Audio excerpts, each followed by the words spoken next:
Welcome. Thank you for joining us on this evening. We see we have folk that are coming in right now, and we want to welcome you to our November Equity Hour. I'm going to share with you our website. If you want to get everything, Equity Hour, BCPS, equityconference.com. If you visit this website, you will have the opportunity to learn about all the amazing events that we will have each and every month so that we can share important news and information with you. And the focus during this Native American Heritage Month is perceptions versus the reality of Indigenous peoples. We will be the host that will be leading us through this experience are our amazing equity liaisons, Colton Griffith and Kim Cunningham. Let's snap it up for them. I know you are in your virtual seats, but we're very excited.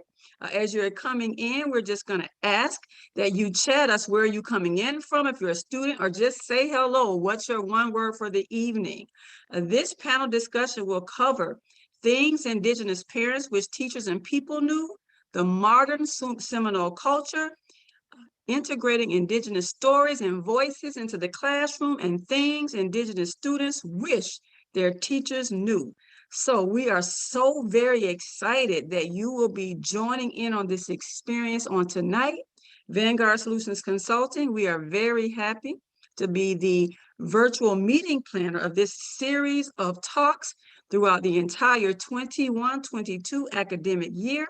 And now I'm going to introduce your host for the evening, who will introduce his co-host, Mr. Colton Griffith. Hi, everyone. Thank you for joining us this evening. It really means a lot to us that you take the time out to learn a little bit and hear from some Indigenous perspectives right here in Florida, Broward County. And I'm an equity liaison with Broward County Public Schools, specifically Coral Springs Pre-K through 8. I've taught 3rd and 4th grade this is my 7th year now. So for the past 6 full years and this year as well. And I'm Saginaw, Chippewa, and Cherokee. And my co-host Kim will introduce herself as well. Good evening, everybody. Thank you for joining us. Thank you, Colton, and everybody who's with us tonight. Again, my name is Kim Cunningham. I'm a Broward County Public School teacher. I've been teaching for 27 years, 5 years in Broward County, all in 4th grade there.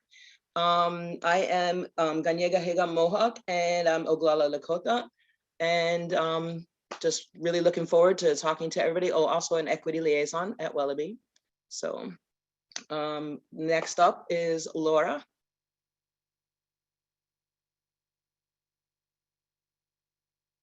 Hello, my apologies, had to unmute there. Hello, everyone. My name is Laura Huggins, and I am Muskogee Creek in Choctaw from Oklahoma. I work for Verizon in the Information Technology Group, and I live in Leesburg, Florida. Thank you.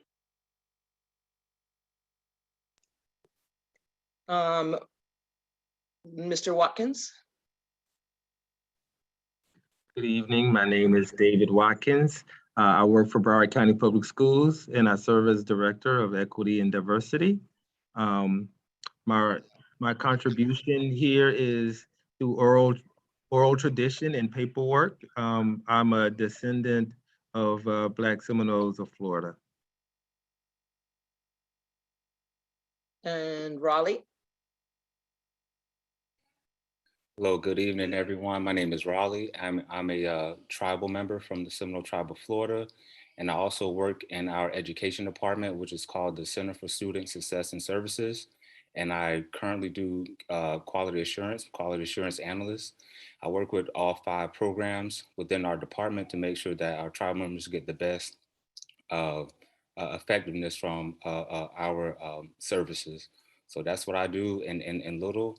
And also, as Mr. David spoke to, also know I'm Afro Native, so that'll be a interesting conversation that he and I share today. For sure. And Shara. Hey, Hishjay Stongo. My name is Shara Giles. I am Muskogee Creek in Cherokee. Live in Northern Virginia, originally from Oklahoma as well, but spent some time at the Seminole Tribe of Florida's Atotiki Museum. So that's where I had the honor of meeting Kimberly and some of the other members here. And I am Faswagi or Bird Clan and from the Thikachka or Broken Arrow tribal town. So I'm honored to be here with you tonight, Mado.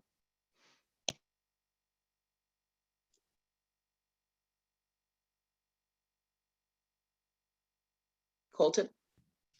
All right. So throughout the night, if any of you at home have questions that maybe you haven't heard us address yet or heard anyone speak on, feel free to use the Q&A to ask any questions you might have. We'll see those questions and we'll do our best to make sure that we answer or at least speak on them for you. We're going to start off tonight with perceptions versus reality. And I'm going to put this out to the panel for anybody who would like to answer or share their different perspectives.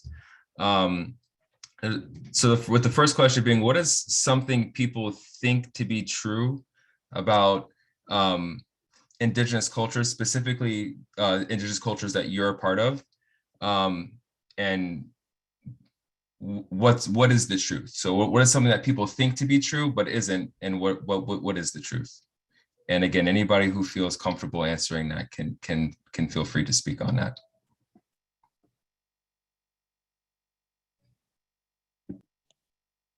I'll take a healthy risk here. And that's a really loaded question, a very heavy question, because there are a lot of misperceptions about American Indians, Alaskan Natives, that first and foremost, we're still here, right? That's the number one thing, is that we're not ancient people and we're long gone.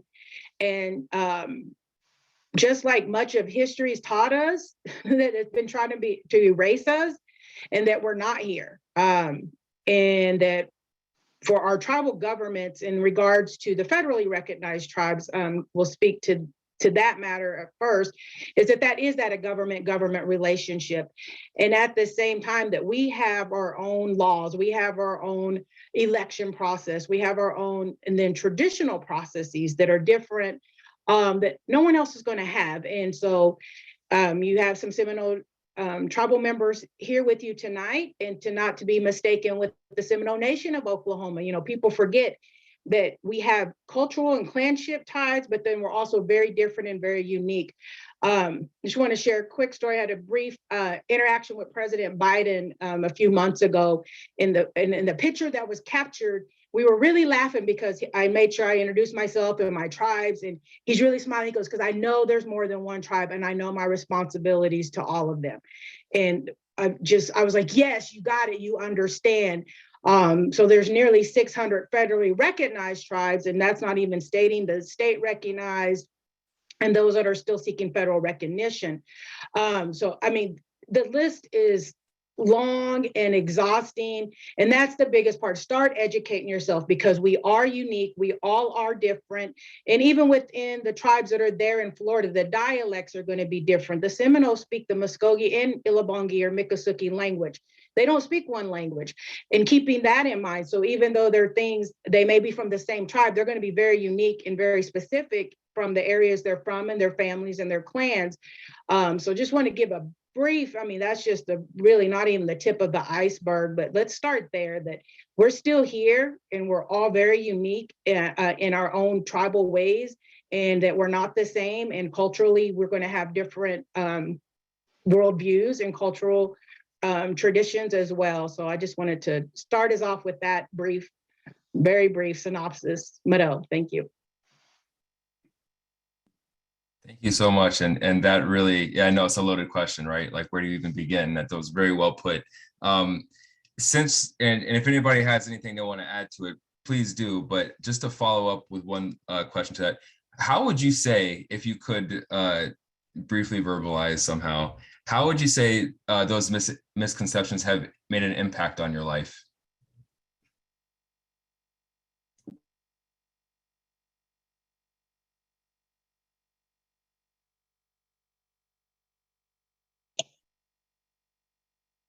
Come on, Raleigh. I know you're looking to speak. I'll talk all night if y'all let me. Let me start calling people out. I No. know, right? No, Yeah. I got you. No, I was trying to frame it. Yeah, so misconceptions, man. Aside from the language itself, I'm also, experiencing Ebonics. I definitely experiencing Ebonics. I grew up, definitely off, the government cheese and that whole, the WIC food stamp, TANF type situation, from the first half of my life, and then to tap into actually being native in itself, and understanding what that actually meant as I gotten older. I shared this earlier in a healing talk, that I went to a majority Caucasian Catholic school, from 4th to 12th grade. So you add, a 10-year-old kid, who has, their education, provided for them, and people are wondering, why is this, this colored kid in this class? Like, how's he keeping up, right? How's he paying this $3,000, $4,000 tuition a semester? And not just that, but also, keeping high regards as it comes to grades. And then, you add that going to your maturation when it comes to young adulthood, puberty, things of that nature. So to me, the misconception is that, and I often hear this a lot, is it's the unity aspect of it, right? Like, there's a bridge that within the Seminole tribe of Florida that we're continuously working on. All of us don't look the same, just like in certain Hispanic communities, right? You got, like, I went to San Juan and they thought I was a Black Cuban. They came up to me and started, speaking that talk, and I had to, just kindly let them know, like, no, I'm definitely, of the native persuasion, but, we are mixed. You see, some on the lighter side, some on the darker side, but it all comes down and back to bloodline. And with our bloodline, there's no conflict in bloodline, right? You are who you are, and your tree is your tree. And I think that even when it comes to the identity aspect, and just to touch base on what I spoke about earlier in our healing talk, is that, historically, I see we have some educators on the call, and this was written within, our US, our Constitution, all that other great stuff, that, Blacks, weren't even considered human beings. So that's one side of me. And then, my Indigenous side is, we're savages. So I'm a non-human savage, according to what was written, but we don't have to receive that, because it doesn't belong to us. I know what I am. And I think also when it comes to identity. So I hope I answered a little bit of that question, but these questions, Colton, man, you got to ease up, brother, man. These are, man, you giving it to us, man. Yeah. Hey, shout out to Charlotte. How you doing, Charlotte? That's one of my colleagues. Yeah, a non-human savage. But, but we were saying earlier that, you don't have to receive anything that's put on paper, because if it don't belong to you, go ahead and leave it at the wayside. And if it's yours, pick it up and work with it. Thank you for sharing that. Yeah, definitely. And that's heavy stuff, and especially getting it from, the Black side and the Indigenous side. I just remember growing up, and not to put my family on the spot or anything like that, but I always remember being told that I was lucky to be mixed with white, because it eased my Indigenous features to a more acceptable look. And I remember thinking, oh, I'm lucky to be part white, like, hooray. And those misconceptions really do weigh heavy. And I know for me personally, if it, maybe if it weren't for them, I wouldn't have been motivated to be an educator and to be in a position that I felt like I could, dismantle some of those things coming up. So, thank you for your words, and thank you for sharing those experiences. We're gonna pass the topic off to Kim now. Good segue into this. So that was actually perfect, Raleigh. And to speak, I also, as a student, experienced, similar things as Colton, being told, my mom is white, like 100% white, like we don't look like we belong together. And my dad was mixed, Indigenous and African, and Spanish. So it got a little bit of everything in there. And growing up, I remember a teacher standing behind me and patting me on the back saying, oh, she's so lucky she had a white woman adopt her. And then my 5th grade teacher telling my 4th grade teacher, no, that's her actual mom. And just like absorbing that and, going like, oh, so I'm lucky that, I'm not all the other things that I am. And then, going through school and hearing those things. So those misconceptions and like hearing in history that savages, the wars, like when we won, we were savages, and just wanting to shrink, and those impacted me greatly. And like Colton said, that was one of the biggest pushes for me to become an educator. Was I didn't want a kid to sit in my classroom and ever feel that. So I'm out there trying to learn about everybody's culture, so that I'm not passing that down to anybody from any culture. It's hard, but it's something I feel like we have to do. But so that segue now into Black Seminoles, because that's something that comes up all the time when people look at me and say, well, you can't be Indian because you got the broad nose and the big lips and the dark skin, so you can't possibly be Indigenous. You're lying. Who are the Black Seminoles and where did they come from? And there really are Black Indians? Like, tell me.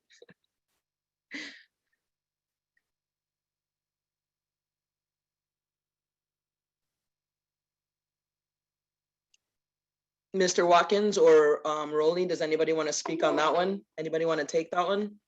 So I'm not a Seminole, I can't speak on that one. Rolly, you could go ahead and start and I'll come behind you. Okay, yeah. So that's actually a thing. And shout out to our Black, Native, Afro, Indigenous. We got some really cool labels. For those names. When I hear of a Black, Native, or a Black Seminole or Afro Indigenous, I hear like a lot of power. Within those labels. And yeah, that's an actual thing. Now, mind you, me growing up, as I say, I come from the traditional poverty-stricken Afrocentric era, and coming into my own, like my grandma's 100% Seminole, so not being able to identify with that, and she could only teach me so much about being a Black Seminole, right? Because you have a Black Seminole, there's actually a band, and I actually did a presentation on this, Mr. David, regarding it. And so you have like the Black Seminole actual band, the actual same way how we have like our government, our things of that nature. There's actually a band of Black Seminoles, but I'm Seminole who just so happens to have, right, like African American blood in me. So there's a difference. It could, like, the lines could be blurred, but as I started educating myself more of like, the Seminole Maroons and Freedmen's, things of that nature, I started becoming more empowered. I was like, yo, that's it, because we did an all staff meeting one time in Immokalee, and one of our astute tribal members did a phenomenal presentation, and they went into the archives, and like her great-great-grandmother was speaking, but y'all, I couldn't relate. I couldn't relate what was on the screen because I didn't see me, like I didn't see me like just physically. So there was a little bit of a disconnect. Like, my grandma taught my sister and I about, the traditions, the customs, things of that nature, but I couldn't relate. And I was like, how do we relate? Like, then that's when I started learning about Billy Bowlegs. That's when I started, learning about certain ones. And I was like, John Horse, a lot of those brothers who I see, and when I Google or have like pictures of them, I'm like, wow, that's what you represent, and that's what you bring to the table as a Seminole Tribe of Florida member. Miss Giles is pretty much like a family member, to our tribe. We definitely welcome her in and showed her love, and she showed us a lot of love as well. But her and I, there's a distinct between us. But once I found out like what I represent, that's when I was like, okay, I think I got it. Grandma couldn't teach me everything, but what she did teach me was good enough to take me to the next level, which was understanding what and who the Black Seminoles were. So that's my 2 cents. But I actually did a Black Seminole presentation for the CSSS staff. It was phenomenal. The people enjoyed it. And so I'm just going to hand over to Mr. David and just hear some of the perspective that he has. So thank you so much for sharing that.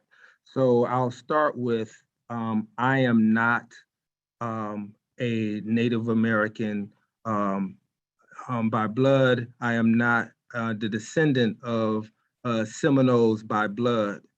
So I am 50 is my age. And so as a young person, I spent much of my time with my great grandmother, who was in her 80s, who shared her oral tradition of her grandfather and great grandfather. So my great grandmother was born in 1890. And so she shared with me her history of her grandfather and her great grandfather, who were slaves in a southern Georgia plantation. And they escaped slavery and went south and not north. And they went south into Florida. And part of that tradition was that her great grandfather participated in the Seminole Wars, in which they fought the U.S. Army because the Seminoles were protecting my ancestors from recapture and return to the Georgia plantation. And so we have artifacts and documents and recognition from the U.S. government that identifies us as descendants. It's called Split Feather Nation certificate that our family has passed on just as an identifier. Doesn't make us eligible for any benefits of Native Americans other than being eligible for the Florida grant, which I was a beneficiary of when I was in college, that I got a small grant from the state of Florida for being a descendant of the Seminoles. And so they shared that one of the relatives fought alongside Chief Osceola in one of the Seminole Wars. As many people may not know, about 50 or so of his chiefs or his soldiers who fought alongside him were former African slaves who were participating in that. They lived, and my family lived near Lake Okeechobee, near some of the Seminole nations. They were not living within the tribal community, but they lived near the tribal community and interacted and lived as one larger community, though they were not officially a part of the tribe. But they were recognized as descendants and brothers in the fight for freedom. And many of my descendants then left Florida along the Trail of Tears to relocate to Oklahoma and other parts of the West. And so that is part of my oral tradition and some of the tradition that I have and what connects me to the Seminole tribe and being considered a Black Seminole descendant. I'd like to add in here, and I appreciate Mr. Watkins'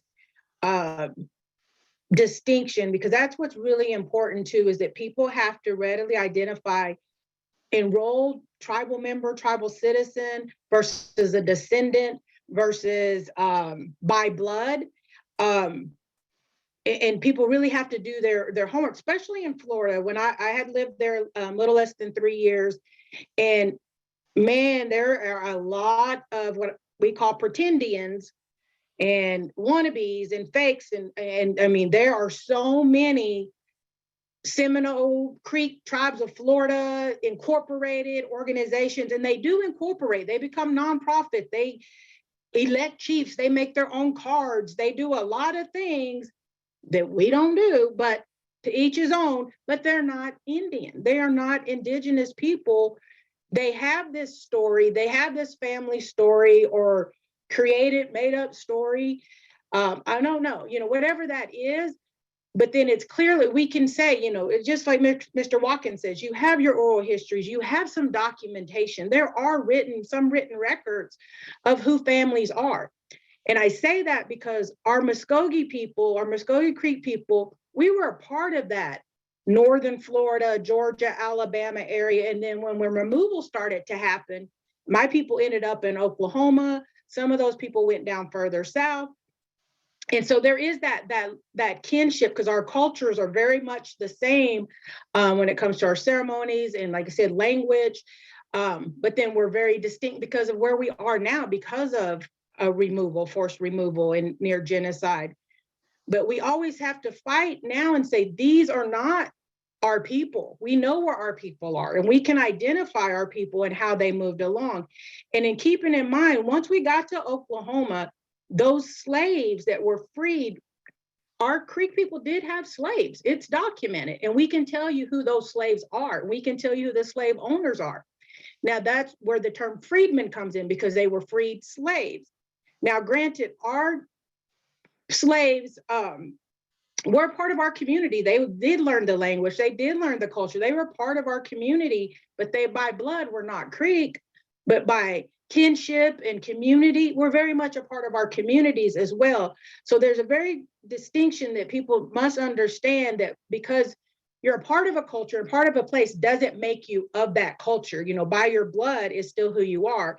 I could live in Florida the rest of my life and work for the tribe and be involved and do ceremony. Doesn't make me Seminole Tribe of Florida. Doesn't make me Miccosukee. I'm still who I am by blood and by my own family relations. So I do want to throw caution to those that are out there and who you bring in for presenters, speakers, where you're getting your information. You know, we talk about for us, by us. We tell our own stories. We have our own history. We have our own writers. We have our own, you know, everything else that everyone else has. Don't take it from some researcher or anthropologist that, you know, studied us for a long time versus saying, well, let me go to the source. Let me go to the truth of the matter here and really do my research. And not to say there weren't good allies and there weren't good partners that were, you know, documenting our stories and people living with us and in our communities that were writing these things down long before we started writing them down. But you have to be cautious, because there are, especially like I said, in Florida, there are a lot of people out there claiming to be something that they're not. And that it's very harmful, very hurtful. And unfortunately, we've gotten to a point, we have to start calling these individuals out. We have to say, I know my people, I know where I come from, and we don't give you this convoluted story and not exactly sure, but yet because we identify, because you look at us and say, oh yeah, she's Indian, he's Black, she's white. You see us here, we're all different shades, we're all different colors, and we're colorful people. So don't just look at us at face value and say, okay, yeah, they're an Indian, they're not an Indian. And then that word indigenous in Florida, I found is very different, because you have indigenous people from Cuba and Haiti, and you have there still are indigenous people of their homelands as well, but we're in our ancestral homelands here within the contingent United States, and those man-made borders of Canada and Mexico. Our people traveled, our people, we went to other places. And so I just, especially in educators and classrooms, when you're thinking about, go to your experts like Kim. I'm sorry, I don't know Colton, but seem like a good person. Go to these people and say, are these legitimate people that were hired? There's a lot of people that want to make a lot of money pretending to be Indian, and they will come do a song, dance, whatever for you for that dollar. And so, I do want to caution you and just say, really investigate who you're bringing in for speakers, what information you're sharing, just like your classroom books and your history books. We have so much going on that right now with critical race theory and cancel culture, and really having our identities erased, versus saying, let's make sure, what can we do to make sure none of this gets forgotten and all this information is accurate. So I do appreciate Mr. Watkins' story and Raleigh's story, just saying that's who they are. That's genuinely who they are. And they can give you that documentation, if you will, in that family history. But there's a lot of people that pretend to be us that aren't us, and that we do have to be cautious how people are identifying themselves. And if you're not sure, just ask. If you're really, there's people I flat out said, show me your card. And that's what's sad, because we've convinced ourselves you have to have a card, you have to have a blood quantum, you have to have this to prove who you are, versus my language, my culture. This is what makes me uniquely different, is that you take my house, my car away.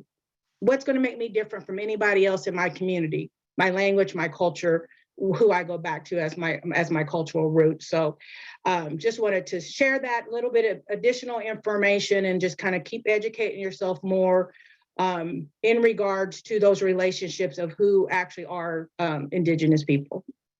Thank you. Wow. I hope everybody listening just knows the wealth of information that's coming at you from so many awesome places. So I'm overwhelmed with, I'm so happy you guys are here and sharing your individual stories. I don't have actually any more questions for Black Seminoles because I think we touched on everything, but it kind of segues perfectly into the modern Seminole culture for Colton. Okay, so this, I guess this is gonna go to Raleigh as well. But when teachers or school staff are trying to build relationships with Seminole students, and any of you can really speak on this too if you have, if you would like to, maybe just from the Indigenous perspective, the Native American perspective. But if we can get some insight specifically for Seminole, because we're here in Broward County, when teachers are trying to build relationships with those types of students, what's some things that they should understand about Seminole or specific Indigenous cultures that might help them build trust with that student trusting that teacher? Because as we all are aware, at least here on this panel, I'm sure that we have a very strenuous relationship with education in the United States, given our history and the way that we were assimilation was forced upon us and our ancestors. And I know there's not a lot in some communities, there's not a lot of trust there between government, particularly government-run education, and Indigenous communities. So what could educators do that would help them build trusting relationships?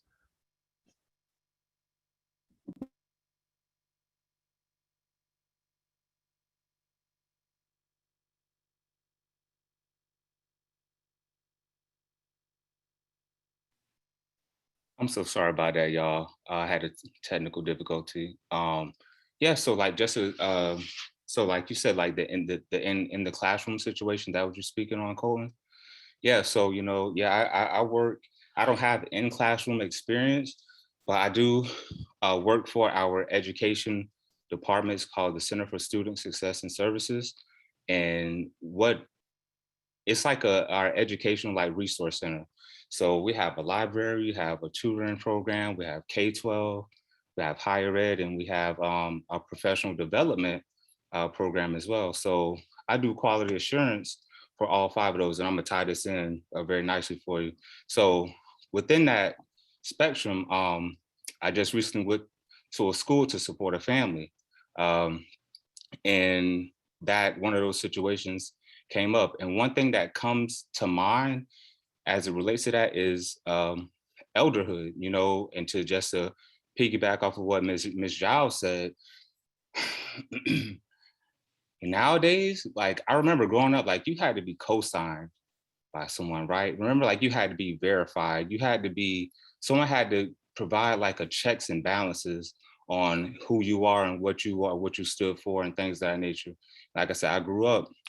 Matter of fact, I'm in a Crip neighborhood, as it relates to gangs, and so there was checks and balances that I had to see growing up, and penalties for when you don't align with those laws and those regulations as it fits to that. So kind of bringing it a little bit further out, elderhood, right? Our elders are like our OGs, right? Our originators, the ones who we get, and we had an elder this afternoon, Ms. Giles on the call. I'm gonna keep on pulling on her because we was on the call earlier. We had one of our OGs, when I say poured into us, gave us some game, and we just sat back and just like, this is amazing. And she was in transition from a lifestyle, right? And she went in, and it was just so refreshing to hear that.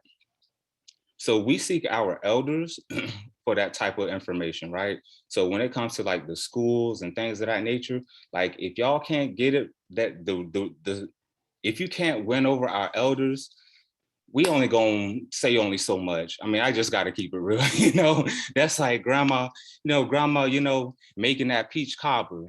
She's like, she'll be not slap you, baby. Don't ask me about my ingredients. That's some rich ingredients, man. Like that's that, put that shoulder work in, that elbow, in that, and the blood, sweat, and tears. And so if grandma ain't gonna hand that down to you, then you just might as well keep a lid on it. So the reason I say that is because people do try to backdoor. Like I did, shout out to Hollywood Hills. We have some tribal members who attend the Hills, and I assisted with a curriculum with the Hills. And shout out to Miss Marley and Miss Pierce and them. So we did that in the middle of the pandemic, and it was a phenomenal thing. But I had to walk with caution because I prefer certain information to come from OGs than from us youngins, because they are our lead, right? Like we allow them to lead, to open up. We allow them to go first because they done put in that pain and put in that work for umpteen years, and they're more than deserving of it. So if an OG kind of like give me a G check and like, nah, baby boy, don't do that. We're not gonna roll with it.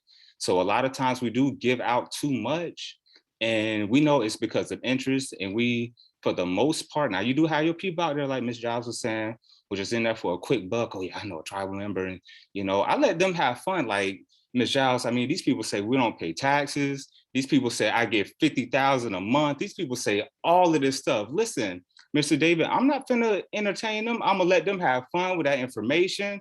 I'm letting them go ahead and do whatever they need to do, but I'm not confirming nor denying anything. So when it comes to our elderhood, we give them first round draft pick when it comes to that. So when I did the curriculum, I consulted some of mine. They was like, okay, yeah, that's cool. All right. And we let them check that off. So for anyone who's maybe interested in getting additional information, I would say whomever you're speaking to, just try to get in touch with that elder, and get an elder approval. And if you don't get that approval, then we can't do much for you. We can't go against the bloodline. We can't go against the culture. We got our own codes. We got our own checks and balances that we have to go by. So we're not gonna be penalized and receive the consequences on the other end, But information's out there, whether it's true or not.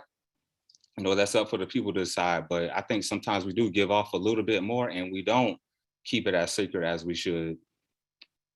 Glad you mentioned how sacred the culture of a people is, and how important it is to honor and respect the culture of its people. When I think about things that are in the face of our young people in our communities, the first thing that comes to mind for me as a person who was born and raised in Tallahassee, Florida, is the tomahawk chop. And so when you think about the images that our children and our adults see and hear, it's the tomahawk chop. It's when watching cartoons and taking your hand and beating it against your mouth to make up a sound that is not a sound that any person makes naturally. It is the Halloween costumes of feathers as a representation. It is the scalp. And we can have a deep conversation about who actually originated scalping. But that's a whole nother conversation. And those things that are associated. When we talk about sports teams, yes, we've heard, in recent months, the Washington football team changing its name from the Redskins. But we're not as familiar with teams like the Buffalo Bills, and understanding why William Cody is honored with a name for a football team called the Bills, and what that actually means to Native cultures, and what he did to destroy Native cultures in the West. And they name a team that no one notices why the red stripe is on the Buffalo on the New York football team. Yes, we do know about the Fighting Illini and what happened to the Illini in Illinois when they slaughtered the entire population in one full sweep, and the team is named after them. Yes, we can name and cheer for Alabama, but we have to understand where Alabama even comes from. It's a nation. So when we think about and I'm not talking about the Braves and the Indians and the Blackhawks. I just want to touch on some things we don't even see subtly that is reinforced. So when we think about a yarmulke, would I wear a yarmulke on my head that was not part of a religious experience, or would I do it as a part of a Halloween costume? Would I take the cross of Jesus and toss it in stands and pass it around as an activity? Or would that be seen as a violation of a high religious meaning? So when we think about examples of how we dishonor the culture, we have to often take it to things people can relate to and understand that these have deep religious, symbolic, cultural meanings for its people. And we have to honor and respect that. And that begins the conversation of bringing and allowing people to show up in their most authentic selves, giving honor to the people, and starting to tear down some of the stereotypes that exist in our classrooms and in our communities as it relates to our Native and our Indigenous people.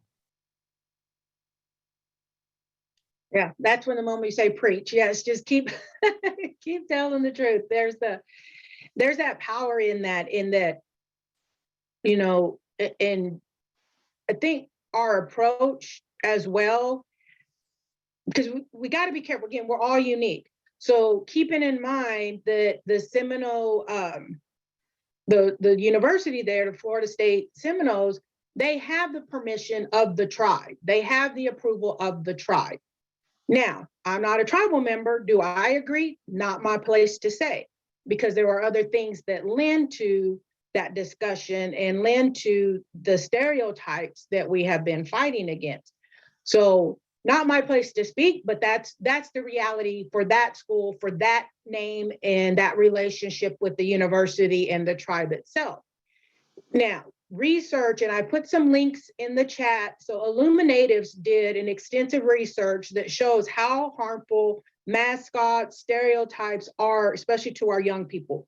We have the highest rates of domestic violence, suicide, bullying, alcohol, substance abuse, all of those things. And we're a minority, we're less than 2% of the total population, and yet our numbers are astronomical. And so when people ask the why and the how, you talk about historical trauma, then you start looking at, then how do we turn that into historical resilience? We need someone in the classroom identifying that, seeing that, calling it out. And that's the thing, calling it out when you see it, because sometimes we may do it innocently and we're not thinking that way because it's not us. And, we talk about the Washington team, that name, if we were to say the N word, has the same equivalent as the R word. And people don't see it that way because they've been saying it so long and it's been so public that they've been desensitized to it. So when I hear the R word, it's like hearing the N word, like you're cutting me. Like, don't say that. It's very negative. You wouldn't say anything else. And that's the hurtfulness of it. When people are just, oh, here's what they are, but we're honoring you. You're honoring me by, it goes into a whole nother realm. And everything we know doesn't happen in everything happens in cycles. We'll see this come back around, but it's those generations that we can keep breaking down these barriers, because we're seeing these universities, these professional teams starting to change their name. They're starting to get it now. They're starting to understand, but it's been years. They didn't just wake up one day and it's like, oh, I'm going to be nice and do the right thing. No, it's been years of people saying, do this, do the right thing, change it, lawsuits, all these things had to happen in order to get to that level. And we're still fighting for those rights and those promises made in those broken treaties. So just wanted to kind of expand upon that, just when you're realizing especially in a classroom setting, what can you do? As a mom, I had, the teacher very innocently, second grade students, okay, we're going to break up and we're going to all be teams. This is the Washington team. This is, the Red Sox and whatever, it seemed very innocent because these were the team names. And I had to say, hey, you know what? I'm not comfortable with my son being in a classroom when this is what his reality is at home and in the rest of the world. They don't see him as a stoic Indian. They see him as this cartoon character, or that they're going to stand there and say how and do all the stereotypical things. So when we start recognizing it and calling it out, then we can do better. We know more, we do more, we can do better. So that's some of the lingo we use, and being a good ally. We share that message all the time, how to be a good ally. And that's just it. Get to know your students, understanding, cultural, when they miss class for ceremony, or when they're missing school because our burial ceremonies are longer and different, that we're making way for them to still be successful in the classroom, and not just, oh, you're missing so much school, versus saying, I understand the cultural needs you have to take care of. And how can we be, how can we help you be successful to get that? I work on a contract for the Bureau of Indian Education Behavioral Health and Wellness Program. And so when we're looking at mental health, the same thing, we're trying to take that stigma away so people can access the services they so desperately need, and not having this stigma of, oh, you're crazy, you're insane, you got to go see a therapist, that sort of thing. So it's the same thing with mascots and with stereotypes that are very harmful. So if you're innocently, you do something, don't be offended when somebody does bring it to your attention and saying, hey, did you realize this? And so people may not be that nice. They may just flat out cuss you out, but understand that they're coming from a place, because that's hurtful and that's harmful, and that they're just wanting you to know better and do better, and just taking that. So it is Native American Heritage Month. It is the time of Thanksgiving. Please don't put your kids in feathers and, their little paper vest. Because I grew up in a time that my parents didn't feel comfortable saying anything when we had the Oklahoma land runs. Lived in a time where the Washington team, those mascots were the only identifiers. And so I wore the little starter jacket and with that little emblem on there, because that was the only thing in my world at the time that I could identify with that seemed bigger than, my little community in Oklahoma. So just keep carrying that conversation and educate yourself. And again, we don't expect you to know everything about every culture and every tribe. And, Florida has a whole mix of people there that, you're going to have to just understand. It's about being good humans, being good human beings and being respectful to one another, but learning what you can and being, and taking that time when somebody does ask for some correction, that it's okay. It's okay to say, okay, I made a mistake and I apologize. Now I know better, I can do better. Thank you.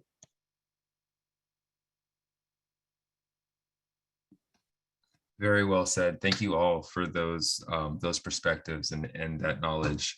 We're going to go ahead and move to the next topic, Kim, and let you take it away.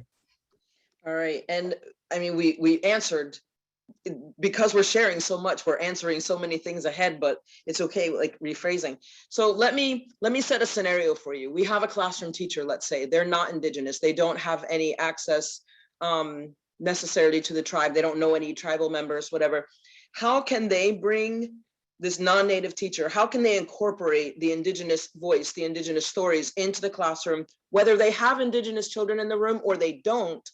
How can they bring this in a way where they're not being, they're not appropriating the culture and they're not stepping on anybody's toes? Like I heard somebody say the other day, in another class, and it's a friend of mine, we're gonna go over here and have a powwow, and I was like, and it wasn't the time or the place, for the correction. It was, but so how can teachers do better? How can they know better so they can do better?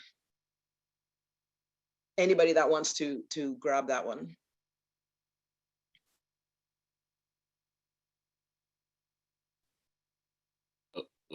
Okay, I'll grab it. I'm looking at Ms. Huggins because I want to hear some of her wisdom if she has anything to say. Ms. Huggins, can you set it off, and I kind of support you on the back end if you need it? I want to hear what Ms. Huggins what I got to say about this one. You're on the spot, Laura. Sorry about that. I had a little bit, my internet kind of flicked. What was that question? So essentially, as we're listening to, all of the things happening and the historical perspectives and modern perspectives and the hurt of things that, have occurred and stuff, if we have a non-Indigenous teacher who may or may not have an Indigenous child in her classroom, how can that teacher, and I keep saying she because I am a she, but he or she present, bring in the Indigenous voice or the Indigenous story into the classroom, whether it's to non-Native or Native children? How can they present that in the classroom without stepping on toes, without appropriating the culture, and do it in a respectful way? What's out there? What can they do?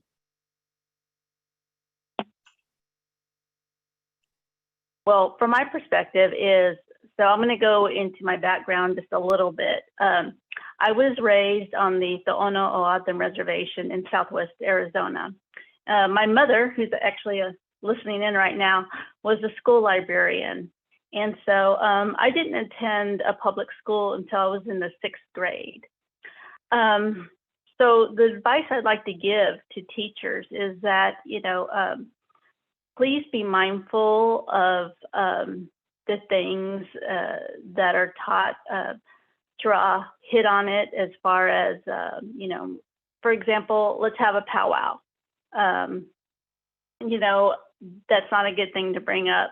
Or, for example, Thanksgiving, let's divide the children up between pilgrims and natives, stuff like that. That is harmful. So I think it would be helpful if they're just a little bit more mindful about what they say. And we all know about the recent teacher, Candace Reed, what she was doing. So just be mindful of all the students and the diversity that you have in your classroom. Okay, I'm gonna throw this in there too, because she brought up library. As I said, I work for my tribe, and I'm a contributor for my tribe, and we do have a library. What I did, I'm doing an outreach initiative, where we're doing a community situation, and so we're doing prizes and giveaways, and one of the baskets is going to be a culture related basket. Now, within our library, we have some books written by qualified elders. Okay, so as far as like these books and things of that nature that are out there, I would just throw caution to the wind, as Ms. Giles would say, because we have our qualified elders and their writings. And I actually did my ethnographic interview at the beginning of the pandemic. So a lot of those things are archived and they're written down and things of that nature. And some have actually been published, actual books. I would say just do more research, as Ms. Giles says. We definitely know, as far as like whom a tribe that you belong to, and the pursuit of that information. So with the Hollywood Hills situation, we had some resources that we provided.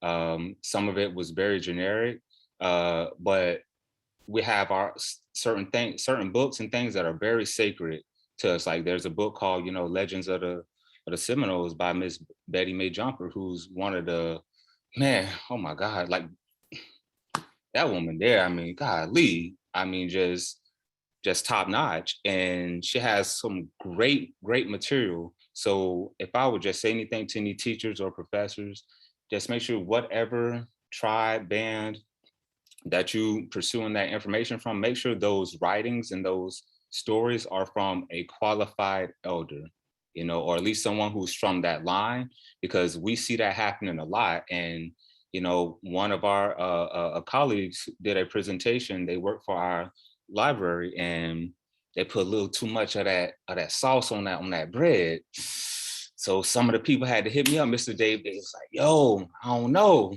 So I had to go. I had to go ahead and go on behalf of the bloodline and be like, "Listen, phenomenal presentation, but you putting locations and you putting concoctions together that we mix them. Like, nah, you can't be doing that, because then they're gonna pull me to the side and be like, is that true?